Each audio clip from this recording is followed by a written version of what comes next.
اللہ الرحمن الرحیم۔ قوم لوط جنہوں نے ایسی برائی کو ایجاد کیا جو ان سے پہلے دنیا میں کسی قوم نے نہ کی۔ یہ قوم ایسی بدکار تھی جس کی مثال تاریخ میں دی جاتی ہے۔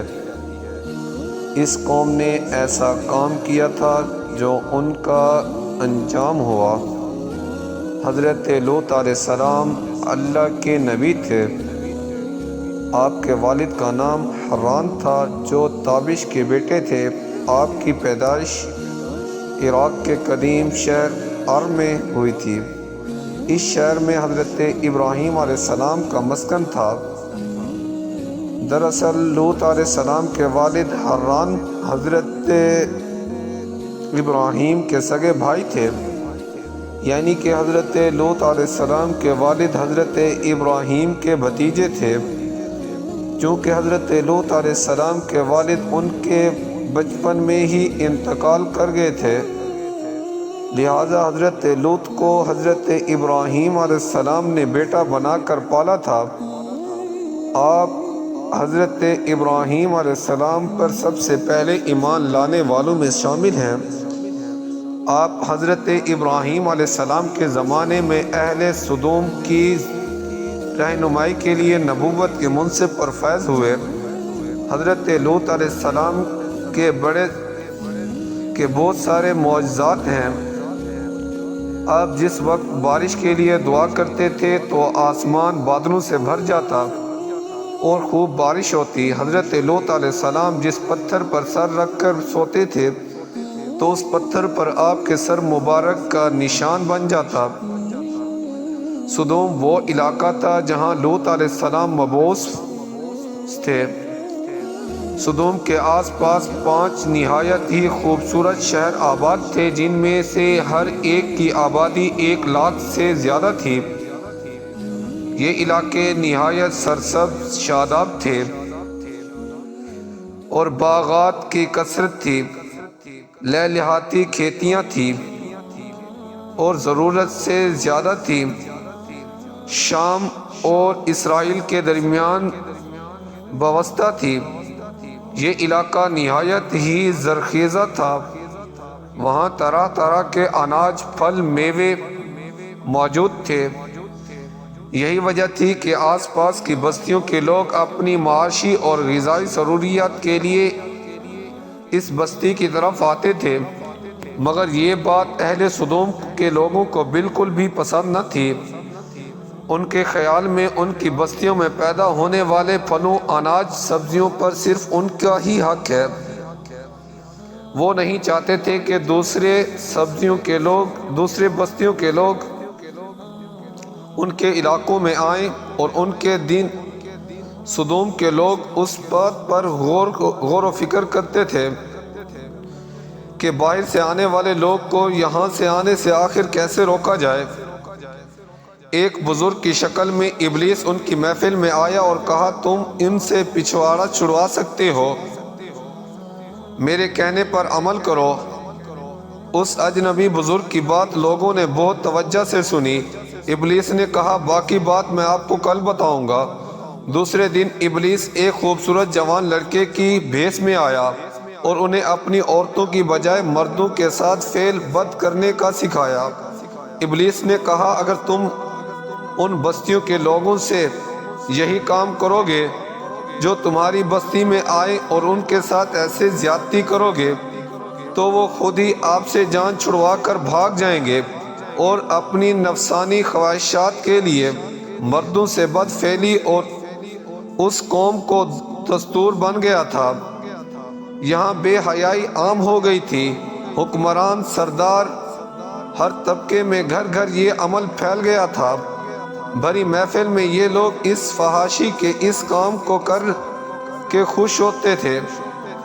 کوئی بھی محفل اس کام کے بغیر ادھوری سمجھی جاتی تھی۔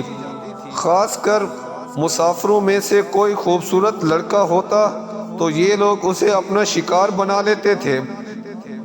تلمود میں لکھا ہے کہ اہل سدوم اپنی روزمرہ کی زندگی میں سے سخت ظالم، دھوکہ باز اور بد معاملہ تھے۔ کوئی مسافر ان کے علاقے سے بخیریت نہیں گزر سکتا تھا، کوئی غریب ان کی بستیوں سے روٹی کا ایک ٹکڑا نہ پا سکتا تھا۔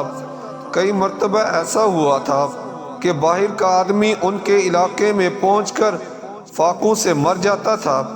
یہ لوگ اس کے کپڑے اتار کر اس کی لاش کو ہرینہ دفن کر دیتے تھے۔ اپنی وادی کو انہوں نے ایک باغ بنا رکھا تھا جس کا سلسلہ میلوں تک پھیلا ہوا تھا۔ اس باغ میں وہ انتہائی بے حیائی کے ساتھ اعلانیہ بدکاریاں کرتے تھے۔ حضرت لوط علیہ السلام نے انہیں توحید دعوت دی، بدکاری کے اس بد فعل کام سے توبہ کرنے کا حکم دیا۔ حضرت لوط علیہ السلام نے کہا، تم لوگ یہ کیوں کرتے ہو؟ تم عورتوں کو چھوڑ کر مردوں کی طرف کیوں مائل ہوتے ہو؟ خواہ کہ اس کے اندر بھی سکون ہے، اس کے اندر بھی سکون۔ حقیقت یہ ہے کہ تم احمق لوگ ہو۔ تم پھر حضرت لوط علیہ السلام اہل سدوم کو دن رات واعظ و نصیحت کیا کرتے تھے، لیکن اس قوم پر اس کا کوئی اثر نہ ہوا، بلکہ وہ بہت فخریہ انداز میں یہ کام کرتے تھے۔ انہیں حضرت لوط علیہ السلام نے سمجھانا بھی برا لگتا تھا، لہٰذا انہوں نے صاف صاف کہہ دیا، اگر تم ہمیں اسی طرح بھلا کرتے رہے اور ہمارے کاموں میں مداخلت کرتے رہے تو تم ہم اپنے شہر سے نکال دیں گے۔ حضرت لوط نے نصیحت و تبلیغ کا سلسلہ جاری رکھا، لہٰذا ایک دن اہل سدوم نے خود ہی عذاب الہی کا مطالبہ کیا۔ اللہ تعالیٰ نے اب تک ان کے اس بدترین عمل فحاشی بدکاری کے باوجود ڈھیل دے رکھی تھی، لیکن جب انہوں نے حضرت لوط علیہ السلام سے ایک دن کہا، اگر تم سچے ہو تو ہم پر عذاب لے آؤ، لہٰذا ان پر عذاب الہی کا فیصلہ ہو گیا۔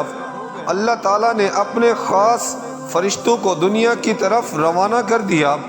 ایک فرشتے دراصل حضرت میکائیل، جبرائیل، اسرافیل علیہ السلام تھے۔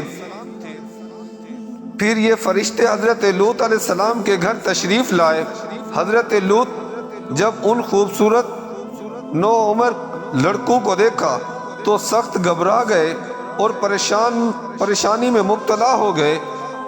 انہیں یہ خطرہ محسوس ہونے لگا کہ اگر ان کی قوم کے لوگ نے انہیں دیکھ لیا تو نہ جائے وہ ان کے ساتھ کیا سلوک کریں گے۔ حضرت لوط علیہ السلام کی بیوی کا نام وحیلہ تھا۔